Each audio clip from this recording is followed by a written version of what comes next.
Red Dice Diaries podcast, a rambling journey through the wonderful world of RPGs by a long-time GM and player. The music at the start of this podcast is Shinigami by Tarek, used under Creative Commons license. Apologies if my system goes a bit sort of wonky or I drop out at various points. It's probably because I've got this like video rendering in the background as well, and I think my CPU is like tapping on the map like mercy. It's like, what, dude? I said call it already. Why do you hate me? That sort of thing. But yeah, like I say, I mean, my sort of initial thoughts for the collaboration that we're talking about doing for sort of like writing and producing a product was, rather than doing something fantasy, and obviously, as you know, I'm like madly into like my fantasy like MSR stuff, was to potentially do something more science fiction based. And that's based in part because I've been really enjoying your Stars Without Number sort of space hex crawl game. And I think there's potentially a lot of mileage in like a sort of space crawl or whatever, something like that. Now, I think potentially the potential difficulty here is if you're going to do like a generic sort of fantasy sort of supplement, it's easy to sort of second guess what sort of stuff's going to be in like a generic fantasy world. So if you're like, oh, there's probably going to be dwarves, there's probably going to be elves, there's probably going to be halflings, there's going to be mostly humans, there's going to be like evil orcs, there's going to be yada yada yada, and it's dead easy to work out. Whereas I think sci-fi tends to be a little bit more sort of unique. So you've got like your hard sci-fi, you get your space opera, you've got numerous sort of subgenres in between there. There's not sort of like a generic sci-fi in the same way there's like a generic fantasy. Yeah. And even if there is such a thing, I think it's still like, well, it doesn't really apply to the internet, but like regional.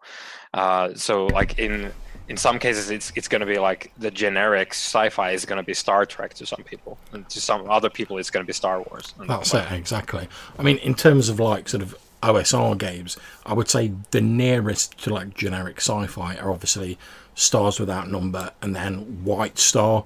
Now, Stars Without Number has more of a sort of like an implied background to it than White Star does, but they're both sort of like at different ends of that OSR scale. White Star is based on like the Swords and Wizardry white box, so it's very simple, it's very bare bones. Pretty much like every sort of sci-fi trope you can think of is like thrown in there. Like there's various antagonists like taking off like the Daleks, the Cybermen, bits out of Star Wars, Star Trek, loads of stuff like that, or just chucked in that you can use in your game. Whereas I think Stars Without Number has more of like an implied setting, and it's certainly got like a richer history to the background of it. Yeah, and it has like there's like a continuum of stuff, because there's a whole other game actually called The Other Dust, which is in the same universe. Right, I didn't know that. The Other Dust is like a post-apocalyptic like wasteland society survival thing, where like you're survivors in the post-apocalyptic Earth, like the actual Earth in the Stars Without Number universe, and of course, you get all kinds of mutations, and there's like crazy robots and whatever left over from, because it's in the same timeline. They have all the crazy technology that they used to have that we don't anymore in the Start With a Number setting that we're playing in, and it's sort of like this. You could go all like Mad Max, but it's also like there's rules for for your settlement to grow when like you do stuff in the game. Okay, so the basic idea I was sort of half knocking around, and I've sort of posted some stuff about this to you on Facebook, is if we were sort of like for this supplement, if we were effectively like designing like a small sector of space that could be dropped into other campaigns, I think that'd have a lot of use, because obviously, like we've seen with like the various like Hot Springs Island and stuff like that, where it's a self-contained island that could easily be dropped into any fantasy campaign. I think the nearest sort of analogy would be like a small self-contained like sector of space that you could just sort of like cut and paste into your map. Now, the sort of rough idea I had at the minute was, if obviously we want like a sort of a shtick to encourage people to explore the sector and sort of like getting to know, like, you know, your normal sort of dungeon crawling and your exploration and your stuff like that. So I was thinking if we potentially had like a sector where it's largely unexplored, apart from maybe like 2 systems which are sort of like fully mapped out, and you've maybe got like opposing forces in those 2 sectors, like opposite ends of the sector. And then perhaps in the middle, maybe you have like, I don't know, like an alien world or something that's like recently been discovered. Maybe like an explorer had some sort of like jump drive malfunction or something, discovered this world. They managed to like come away with like a load of like weird alien tech, but they lost loads of people, and they're like, oh, it's well dangerous. We fought against this, and this, but all the rest of us are like rich because we've got this alien tech. I thought then about, you know, like the idea of a sort of sci-fi gold rush, whereas obviously the 2 systems nearby are like, well, you know, we want a piece of that sweet alien tech and the gold that comes from it, or the credits or whatever. Yep. I think like that's sort of. I've been thinking about this in terms of scale quite a bit. So, if we're looking at Hot Springs Dry Island, and we should, because it's an it's an absolutely awesome product. That's true. And it addresses a lot of the things that we've talked about in this this discussion. But I was thinking we could, the way you set it up, like that's absolutely an idea we could run with.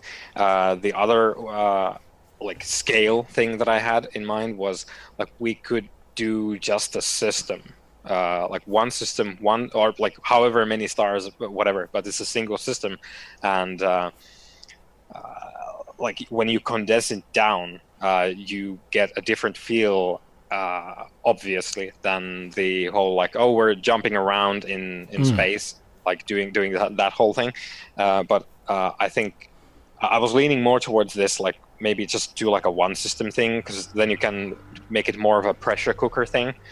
But I think the Gold Rush thing has a lot of legs, especially if because you need something for like a starting point to get people running into the thing. And I think the specific setup of, oh, there's this new thing that is obviously desirable in some way, and then you put in like I immediately started thinking about like because probably of the events of our Start With a Number game, I immediately started thinking about, well, there's obviously going to be like these 2 like megacorps, and they're both like, wait a minute, there's something in the background, we're gonna rush in there.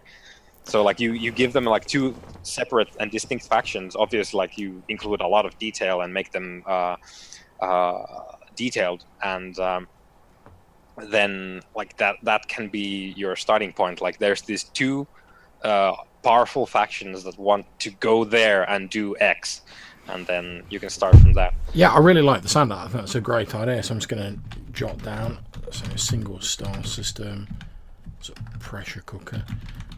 Yeah, or like this like megacorp thing. This was in relation to your like. There's a sector of space. I think in that instance, like we could just scale it up to like there's a whole bunch of systems there, but there's this one special one, and then the megacorps are gonna go juggling for it. But like you could scale it down to a system as well. Like I really love the idea of scaling it down to a system. And I think, like I say, most of the ideas that I'm suggesting could easily be fitted within that scale. Because I mean, I think it'd be a good idea to have like the thing that's been discovered be like, obviously, if it's a single system, it's not going to be like, oh, we've discovered a new planet. Where did that come from? But if it's like maybe like a previous planet where they thought, oh, it's just like a dead planet, there's nothing special about it, then maybe someone's had to sort of like crash land there to like make emergency repairs. They've discovered like this buried civilization, you know, sort of John Carter or Mars style or whatever. They've come away with this alien tech. The couple of survivors are like rich beyond their wildest dreams. And like you say, you've maybe got 2 planets which are like the sort of headquarters of these 2 mega corporations, who are like, oh yes, we would also like some of that pie. So you've immediately got the conflict of like the 2 corporations, and it gives like the players like people they could potentially go and work for. So you can sort of like detail out the planets that belong to the corporations and the corporations themselves a bit. You obviously got this dead world which you can detail out. There's plenty of potential for like encounters and discovering stuff on there. And I think also we could put in like a number of generators. So like, 'cause obviously we're not going to define everything and all the worlds within this system. But I think if we put some generators in where we're saying like, oh, if you need some ideas for like what these other planets are that we've not detailed, or for like encounters that you might have while traveling through space, but put those generators in there, and that'll add extra value to the product, and it'll mean that everyone running it, even if they run it strictly out of the book, they won't be having like exactly the same experience with it. Yeah, and I think regarding generators, I think like let's say we pick a number of planets to the system, and that number is canon. Like that's the set number. Like these many planets exist, and then you include a blurb of like what's true about that specific planet, like the flavor of that specific planet. Like this is Dagobah, so it's going to be like a swamp world, and then you include like you could then include a generator for Dagobah. So like what is the government like for your Dagobah? Like is it like a just dead planet basically, like there's some hermits and some weirdos there, or is it an actual civilization, and if it is, like what kind? Is it a theocracy? Is it like some sort of wild barbaric like clan based society, or something else entirely? And then like do this for every planet there. Yeah, I think that's a great idea, and as we've said, it means that there's a bit more variety about it. And although I think if you're going to run like a sort of setting that's pre-published, you have to have a bit of trust that your players aren't just going to buy the rules and like read that whole book and then go, oh, I know everything that's going to happen there. Yeah. But this is a way of sort of getting around that, because even if like one of your players has got this book, maybe for entirely sort of above board reasons, you know, maybe they've been playing it with someone else, maybe they've been running it with somebody else, it still means that like if someone goes, all right, I'm going to drop this system and we're going to like add this into our game, you're not immediately going to be able to go, I know everything about this.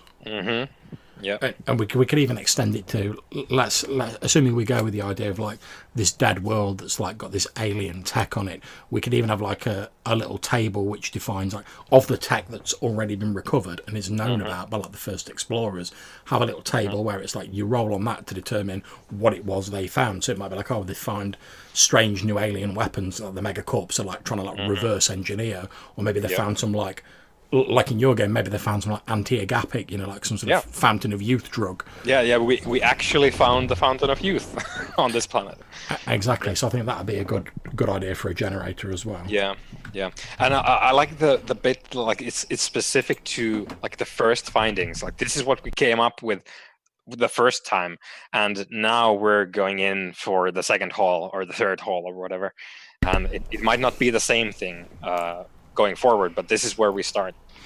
That's it. I mean, I always think it's cool when, and I did this recently in like the Rose of Westhaven game that you guys were playing, when like the player characters aren't the first people to get there, because it always seems a bit weird to me. Like if you've got like a fantasy world full of adventurers, or you've got like a space system where like where there's loads of people moving about, that like someone's not going to have come across that shit beforehand. So the players just like stroll in, they're like, oh, a completely undiscovered world. It always seems a bit weird. Whereas if you're like, oh, a few people have been there before, and here's some like rumours that they've got from it and things they recovered, it gives you like a bit of intel before you go in.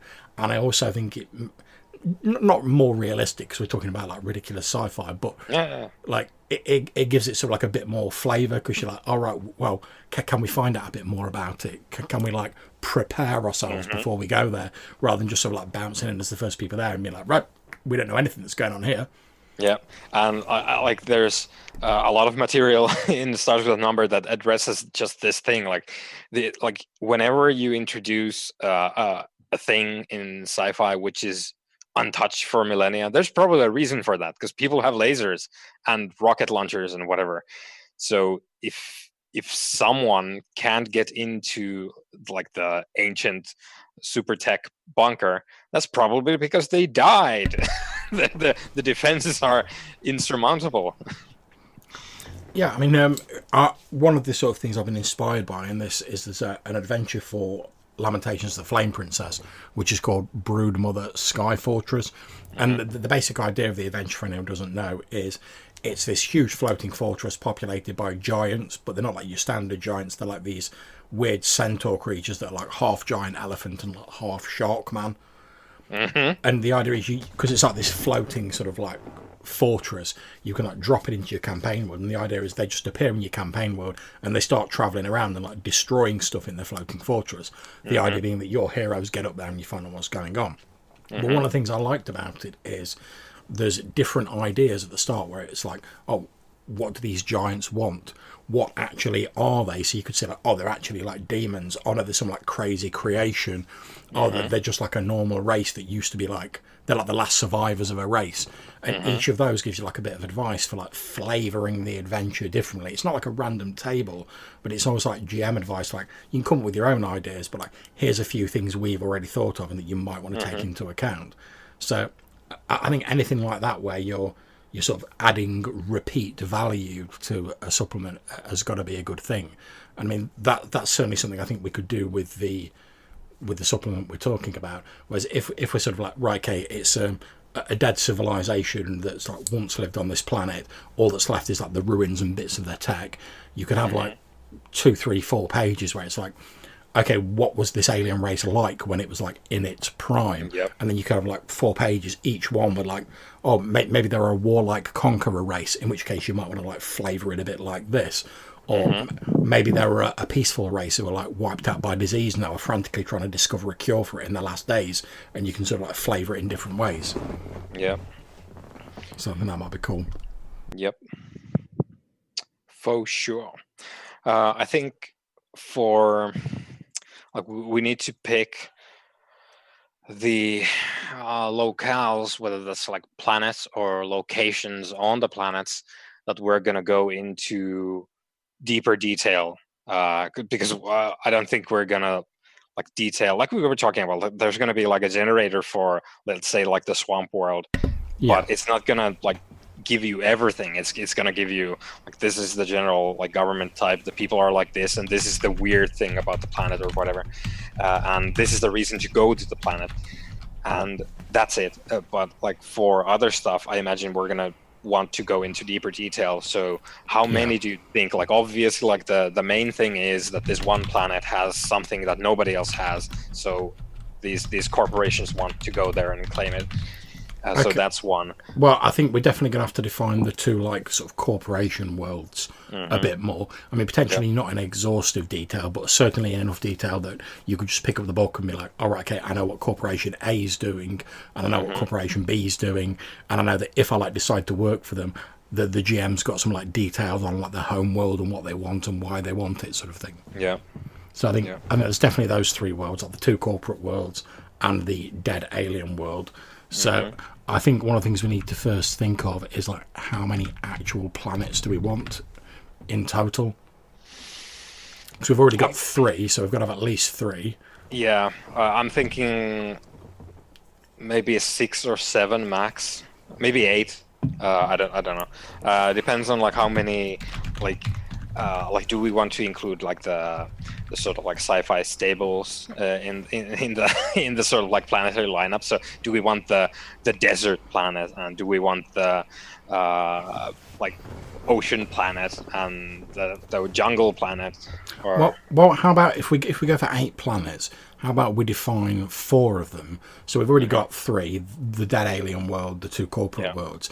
Then perhaps if we have like a more sort of like neutral, sort of like trade posty sort of area, because then like you've got the option of like working for one or other of the corporations, but you've got like a more sort of like neutral sort of like trade world. If you just want to like freebooter it and sort of like go your own way and do your own thing, you're not going to be like, oh my shit, we don't want to work for the corporates, but they're the only people who are like willing to pay for this shit. If you've got like your sort of pirate port or whatever, you're wretched high for scum and villainy.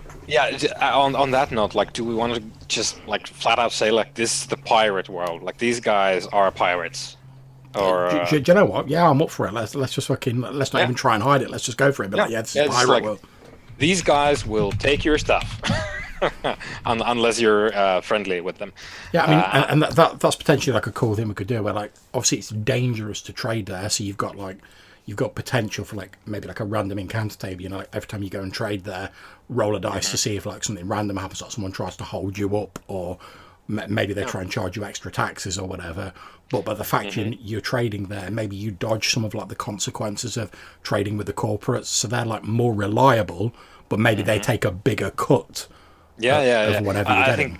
I think definitely like this could be our chance to take like the Shadowrun approach, where you could just include like a chart for your patron or client or whatever when you come in with the haul, and you're like, well, this is we agree on the price, let's shake hands, and then you roll on the table and you see like what sort of nefarious stuff your client is gonna do. Like, are they gonna short you? Are they gonna just like cut and run or whatever?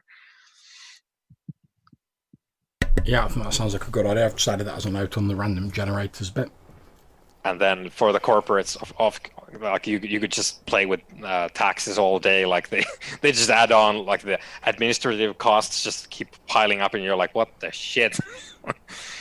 I mean, one other thing I was thinking of, if we're talking about having like a random generator, so it's like roll randomly to determine what sort of tech was originally recovered from the dead alien world. Do we want to have that then like flavour what these mega corporations are about? So perhaps we sort of like, we define both of the two mega corporations, we give like a bit of a blurb about them, but then like, let's say you roll and it's like medical supplies that were recovered from there. It might then say like, oh, corporation A wants to get their hands on these because they've got lots of wealthy clientele who like want to live forever, so they're trying to get it in for them. Whereas you might say like, and corporation B, they want to get hold of it because their system's recently been hit by a plague, and they think these medicines might be able to help like cure their citizens. And then you could have like two entirely different reasons, like if it's like weapons tech they've discovered or something like that. Yep, that sounds cool. I like the idea of the random element being the nature of the discovered alien tech, and then having the corporations defined, and then like justify their presence for each of the discovery types. I think that's pretty cool, because then you get the like we can have this like military dudes, like if we decide that corporation A is like a PMC type corporation, and the discovered tech is like, they discovered world peace. It's in there. And then like we can come up with crazy and interesting ideas for why these people whose business is war are here. Like, are they gonna like try to take the technology and destroy it? Are they gonna like use it and then actually sell peace? Okay, so I think if we're going to go that way, I think like after the sort of initial blurb, you know, this is what this supplement's for, yada yada yada, that the first thing we should have is like a little explanation that like this, why this dead planet was like originally discovered, the group that went there, and then have this random table, because it sounds like whatever you roll on there is going to have like a knock-on effect to a lot of other stuff. So I think that should be like one of the first things where it's like, right, the crew of the like USS whatever crash landed on this world, a load of them were killed, but they managed to escape with some valuable technology. Either pick or roll on this list, and then in everything later on it'll be like, oh, if you roll this result you might want to think about this, if you roll that result you might want to think about this. So I think that should be one of the first things. Yeah. Just note that down.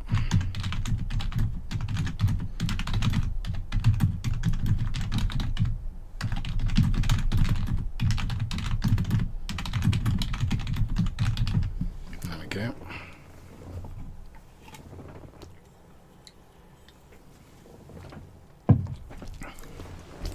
Okay, so I think we've got a fairly good idea of the sort of stuff we're potentially going to be doing. I think one thing potentially left to discuss is, in terms of this sort of dead alien world where the tech is, obviously that's going to be like a focus of exploration. That's like the dungeon crawl in this sort of bit. That's where a lot of people are going to be going, trying to get this alien tech. So how much detail do we want to cover that alien world in? Are we talking like we're going to be like full ball, like here's a world map, here's encounters that are mapped out, or are we talking like, oh, here's a few generators to like determine like what the major dangers are on this world, you know, how many settlements there are? I think maps are cool, so I think we definitely should have a map of some kind. What that is, though, I don't know right now. It could be like this is like sites of first discovery or whatever, and then like you put on corporation settlement A and corporation settlement B, because like both will be there, obviously, trying to get this stuff, and then like you sprinkle some like sites of interest there. I'd tell you what we could do. I mean, I think that's a great idea, but I'd tell you what we could do. We could do the map as one of those like drop dice charts. You know, where like you say like, oh, you roll, but for each corporation you roll sort of a D4 or whatever to determine like how many like dig sites they've got on the planet. Then say you roll 2, you pick up 2 dice, you drop them on the chart, and where they fall on like the hex map, that's where their things are. And you can do the same where you go, all right, there's D8 or whatever areas of potential interest. The GM like drops that number of dice on the thing, and he notes them on his map. So he's almost like building up their own sort of personal map of the planet. So we just give like a generic map of like, this is the terrain, and then the GM's like using these drop dice things or their own personal choice is filling in like the areas of interest on the map. And for the areas of interest, I think that's where we can go like whole hog with the generators, like ranging from like, yeah, these people like came to this planet looking for a better future, whatever, but they ended up not getting that. Like they don't work for the corporations, and they're sort of like in this like weird like limbo state where they're like settlers on this dead planet that nobody owns yet. And like this sort of like weird settlements of people who just are there trying to survive and whatever. And then you go into like, this is an undiscovered site of nature X or Y, and like crash landed spaceships. Like you could do the whole thing with like generators for sites of interest, which I think would be quite interesting and useful as well. And obviously, like the main deal, because we're proposing like some sort of a dungeon crawl with this, right? Because there's the ruins there, and then the point is like corporations will pay you, and pirates as well, to go in there and get the stuff. Yeah. I think like we need an engine for that sort of content. Well, so like an engine for like helping to design like the dungeon maps. Like to design, I don't know, like do you make an engine for designing dungeons, or like bits of dungeons that you can then like string together however you want? Yeah, I mean, I suppose you could like you say, you could have a generator where it's like your rolls or whatever method we choose, it sort of like determines like the chunks effectively of like little mini maps you pick. So you might say, oh, I'm picking like D6 of these little map chunks. You roll to determine which ones it is, and then you just sort of like assemble them together to make your own sort of version of like whatever area of interest you've discovered. Yeah, obviously, like this sort of content will require quite a lot of thought before it's worth it. But that's where the heavy lifting is, I think. Yeah, definitely.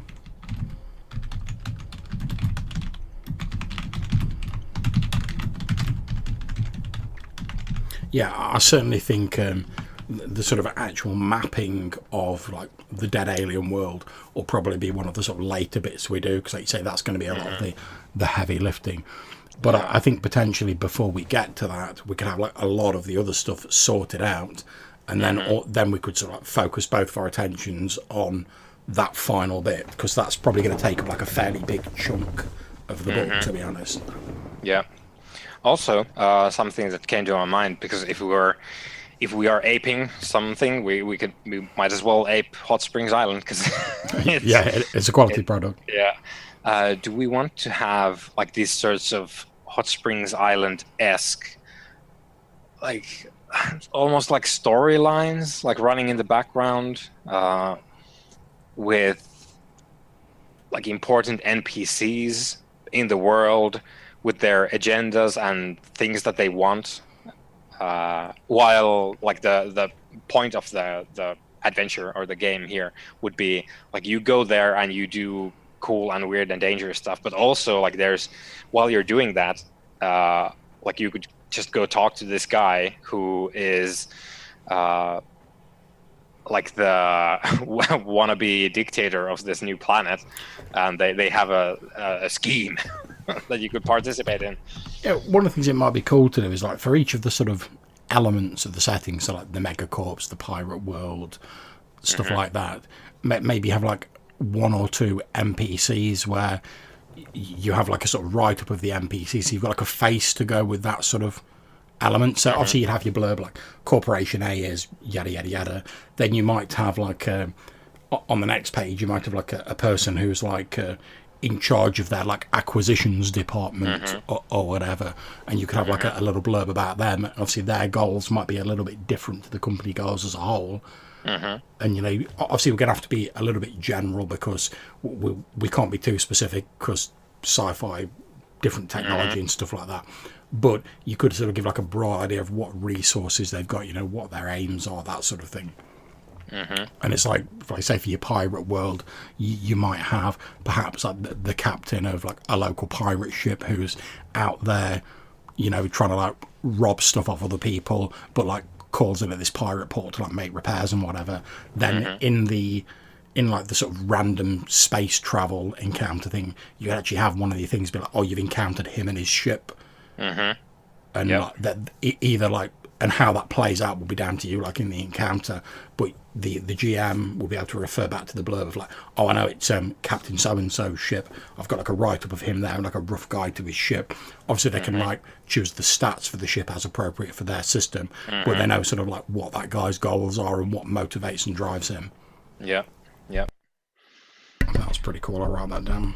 Yeah, and I think like a lot of these people should be individuals of significance, of the level of like this guy is like the pirate king or whatever. Like he's Long John Silver here on the ship, and like you, because it makes it more I think interesting when it's like, oh, this is like the pirate guy instead of, oh, it's a pirate guy. Yeah, I think it's very. I entirely agree with you. I think it's fun as a player. Like you say, if you get to mix with people who obviously have a bit of clout behind them, it's not just like, oh, I've run into like Joe the pirate who like occasionally like robs some stuff off ships. Like you say, whereas if you run into like some flamboyant guy who's calling himself the Pirate King and he's got like some ridiculously like pimped out ship, then that's a far more entertaining encounter from the get go. And the same way, like if you meet someone from an evil corporation, if you run into like some corrupt noble who's like family's old money and they work for this corporation and they sort of rule it with an iron fist, it's far more entertaining than if you bump into like Bob the clerk who like transfers like money between their accounts. Yeah, so, Bob the accountant. Yeah, random encounter extraordinaire. So yeah, I entirely agree. I think whatever NPCs we produce should be like, these are NPCs of significance, because I think every GM worth of salt's more than capable of, like, if the player's like, I want to speak to like some random like Joe Schmo pirate or accountant, any GM worth of salt can be like, yeah, boom, here's like a random NPC to speak to. Whereas I think it'd be good to have those sort of like almost like iconic sort of NPCs there to refer back to if you're the GM. Yeah, and like it's setting building in the fact that like, yeah, we can write like the thing for the Pirate King and just include like a list of things that are rumors about him. Like he has a secret like world-ending weapon, like an apocalyptic weapon, which is the reason why the corporations leave the pirate world alone, because there's this dude with the red button, right? Or like he is on his crew there is an actual like a sorceress. That's his source of power or whatever, and they plan to like take over the entire system or whatever. Yeah, I love that, and I think there's slightly more sort of like gonzo, for want of a better term, elements. I always find them really enjoyable when they're included in a book. So, like you said, like if you've got like a random rumor where they're like, oh, the Pirate King's got like an evil sorceress who can like bewitch people or whatever, and that's why everyone's scared to approach him.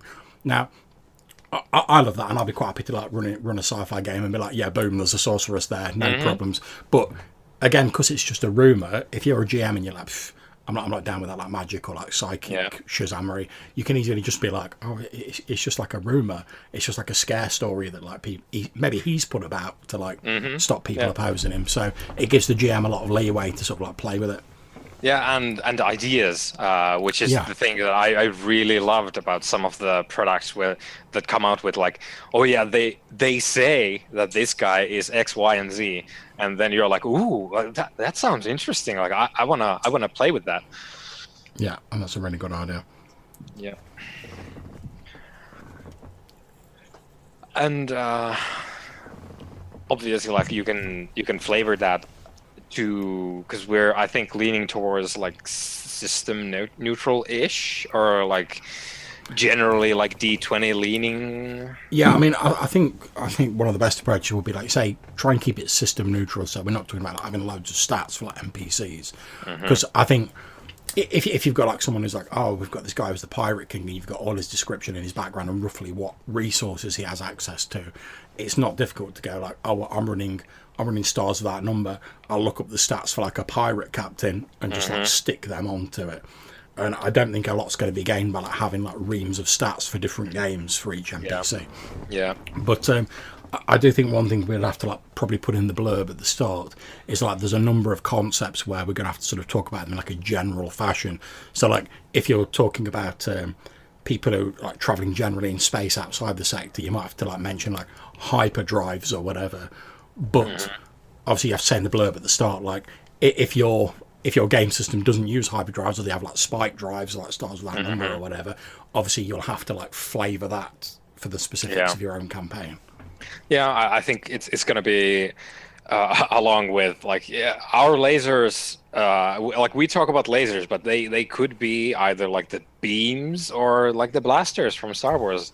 It's basically going to be up to whoever's running the game, who picks up this thing, to actually like get the details right, because we can't get the details right. That's it. I mean, just as an example, if we're talking about this Pirate King and we're like, oh, on board his ship he's got like 30 men all armed with like pulse rifles that he sends out onto ships that they board to like steal all their stuff, you're just gonna have to say that like, well, we've put pulse rifles, but like, if you don't have them in your game, you can easily switch it for like blaster rifles if you're doing Star Wars, laser rifles if you're doing something else. You pick whatever sort of rifle style weapon you have in your game and go, right, they've got them instead. Yeah. Yep. Cool. Okay. Right, so I think we've got a good sort of starting point. And obviously we've got the Google Docs set up. I think what we need to sort of potentially work out now is what do we want to start working on first. So I'm just going to put another title in here.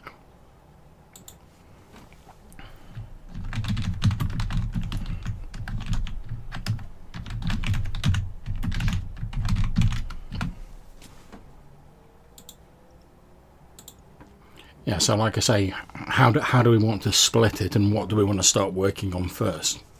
Let's see. I think for starting point, we should probably, I don't think the order really matters for getting the like the starting flavors for the tech. That's probably one, and then the corporations, because they're the big pieces of the framework. Yeah, I mean, I think potentially we've got the blurb, which it isn't going to take a great deal of writing, to be honest. I'm happy to do that. I'm sure you could do it as well, whichever of us. And then, like you say, we've got the sort of the initial random generator, which we're talking about putting first, which is going to be like what's been discovered. on Mhm. this alien planet, which we could easily come up with like a document for. Both of us like throw ideas onto that, and then sort of pare it down to like whatever we think's appropriate. Yeah. And then potentially if we split like the two corporations and like the pirate world between us, and we each sort of like do a bit of that, I think they're going to be like they're like the three sort of main like power blocks, if you want to see it like that, in the Yeah. setting. So they're going to need a bit of like care and attention at the start. Yeah. Just to like allow us to do a lot of the rest of the stuff. Yeah. Because we can't really get into like the big meaty like points of interest generators until we know who's there. So. Mhm.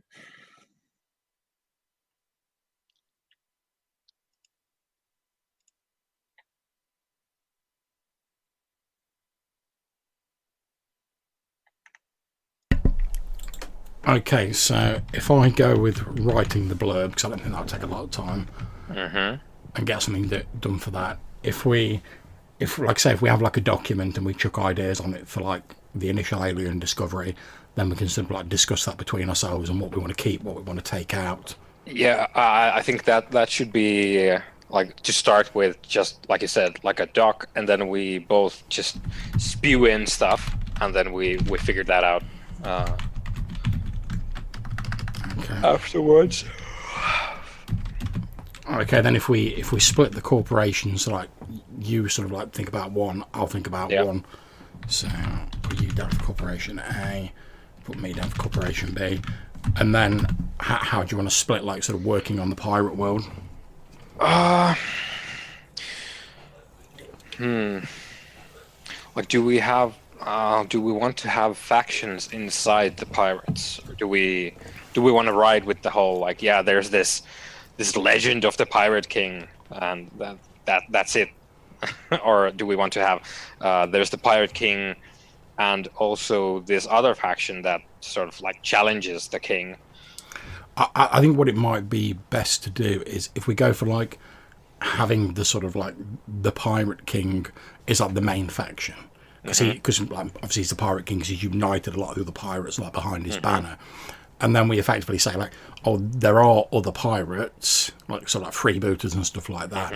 But potentially we could maybe like include like a couple of like mini write-ups as like examples, but we like don't cover them in exhaustive detail. So each GM can like tweak that to their own campaign particulars.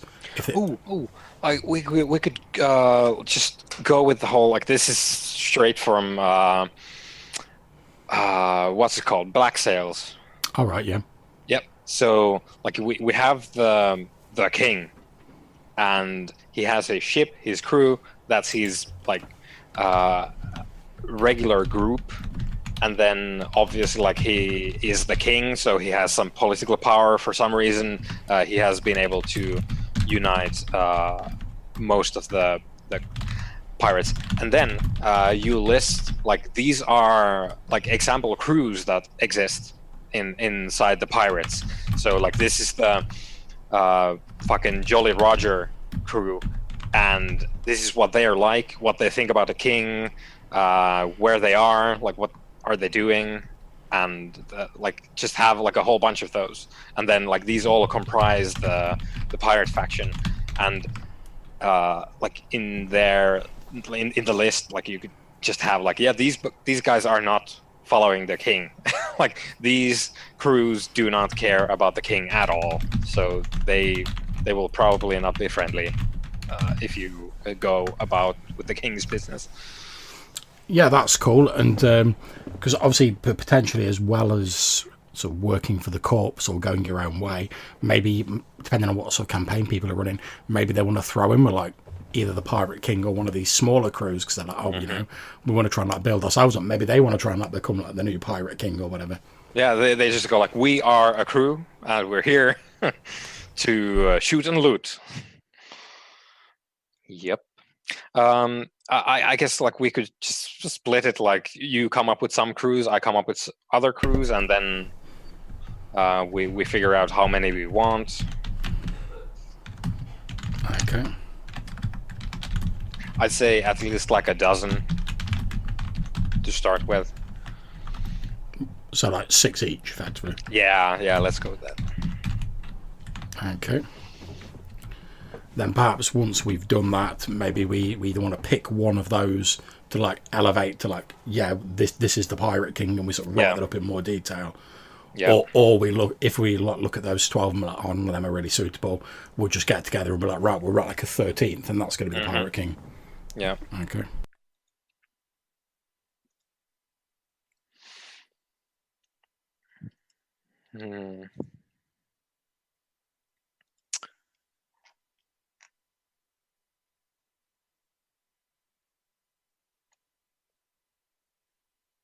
Cool. So it looks like our writing order at the minute is I'm going to write the blurb, the random table for the initial alien discovery. We're going to put a Google Doc. We're both going to chuck ideas up on that, and we'll chat about that and then sort of pare it down or add to it as we see fit. Yeah. We're both going to each work on the write-up of a corporation. Then we're each going to come up with like 6 of these sort of sample pirate crews.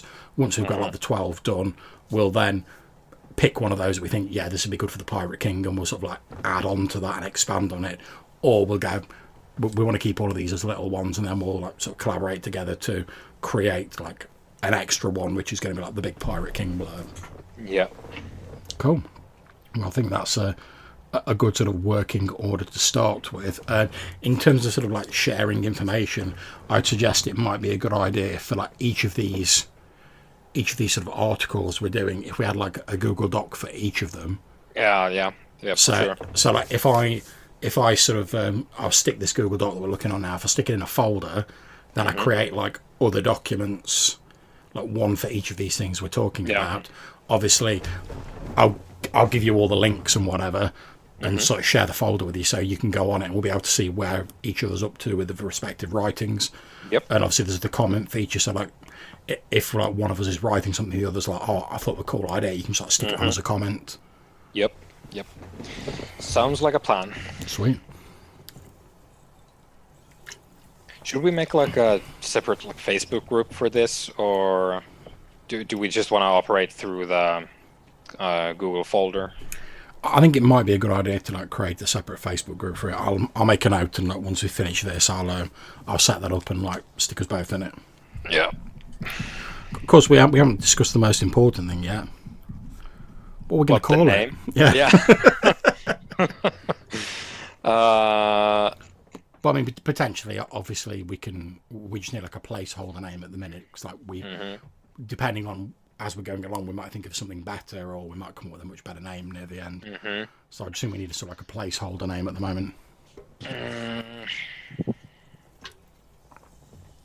Like I've had a ton of terrible puns in my head throughout this whole discussion. Hey, it's just a placeholder name, man. So pun me up. I mean, like hostile takeover is obviously one, because they're like there's 2 corporations and a ton of pirates. So that's one. I thought, because we have like 12 crews of the pirates, so it's like Dirty Dozen.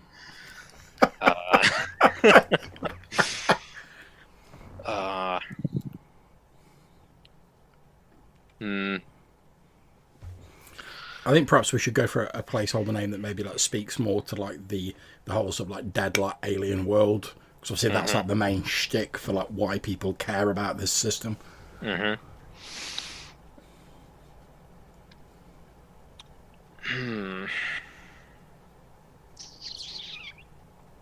I mean, to be fair, for the Facebook group, I can just call it like Dead World or something and like stick that on as a placeholder. But though Dead World is it's Dead Planet. Yeah, Dead World is fine. Dead Planet is the mothership adventure. Okay, Yeah, I'll stick Dead World for now. Dead Planet TM for now. Yeah, so I'll stick like Dead World as like the Facebook group name, but obviously we'll change that as we. Yeah, we'll workshop it. Yeah, so that's something that like we're going to need to see once it sort of starts taking form and shaping up what we actually want to call it, and depending on the various leanings of the actual writing. Obviously, like I tend heavily towards like, let's take a piece of a poem and call it that. No, I'm down with that. Yeah. We'll have to see, because it obviously like the flavor and the nature of the thing is going to change while we work on it. So Yeah, of course. One of the other things to talk about is obviously we're both going to be working on one of these corporations. Presumably, we want the write-up to have some form of like consistent sort of layout. Oh yeah. So, I think potentially it might be an idea for us. If we start work, like I say, I'll start work on the blurb. If we start work on the random table for like the initial discovery, just like chucking ideas on this document, then when we actually get to a point where like, right, we've done those, we're now going to start on the corporation. It might be an idea for us to have a bit of a chat again and describe like, right, what are we going to want to include, and sort of set out like almost like a template document. Which we can then just go, right, we've both got a copy of this. There's a copy there for the pirates, and then we know like, however we work on it, it's going to like be in reasonably the same format, because trying to sort of like change the format in the stuff that's been written after it's been done is an absolute nightmare. Yep, faux show. Cool. Well, I think that pretty much sorts it out, and it gives us an idea of what we can work on. So after this, after we finish this Zoom chat, I'm going to create a Facebook group, which I'll stick the two of us in. I'll put a pinned post with like a link to all the documents in there. I'm going to create a Google Doc folder for having all of the documents that we're going to be working on, including the one that I've been pasting ideas into while we've been talking about it on here. I'll start work on the blurb probably in the next sort of like couple of days, and we'll have a doc set up for like just drop ideas in here for like the random table of the initial alien discovery, and once we've got, I don't know, maybe like a dozen or so, we'll then sort of have a bit more. We'll have another one of these chats. We'll talk about how we want to sort of pare that down or expand upon it. And in that same chat, we can also then say, right, how do we want to format the templates for like the two corps and the pirate world? I almost want, because it's a big thing for this setting. I almost kind of want like a D20 roll table for the like what did they find to begin with. I don't know if that's too much, but I kind of want that. But like a D12, also good. Well, I think I agree. Obviously, the more ideas we can come up with for this, like potentially the better, and the more mileage there's going to be in the product. I think what we need to do is, like I say, start dropping ideas onto this Google Doc when I've created it, and then if we like blast out like 20 straight away, and we're like, boom, no problem. That's great. Go with it. Yeah, we'll just go with it. If we can only come up with like 12, or we think maybe some of these are a bit similar and they could just be like amalgamated, we'll then sort of look at it. But I agree. I think at least sort of like 8 to 12 would be like the minimum. Yeah, for sure. Like D6 is way too low for this. Yeah, there's not enough on a D6. I think sort of like 8 would be absolute minimum. Yeah, like I'd be more comfortable with 12. And like say if we can get to like a D20 table, although I know because I've done like random tables, like writing a D20 table can be like a bit of a hard slog when you get to 15 and you're like. Yeah, and then you just like start scraping the bottom. Yeah, so I think if we aim for sort of 8 to 12, and then if we get to 12 and we're like, yeah, we've still got loads of ideas, then try and like push it on to like get another 8 and like make it up to a D20. Yeah, reach for the stars. That's it, exactly. And I think on those closing words, I think that's a good place to stop the recording. Very much so. So that's it for this episode. If you have any questions or suggestions for things you'd like to see in the podcast in future, please either email them to reddicediaries@gmail.com or drop me a voicemail at Anchor. Until I see you next time, wherever you're playing, take care and enjoy yourselves.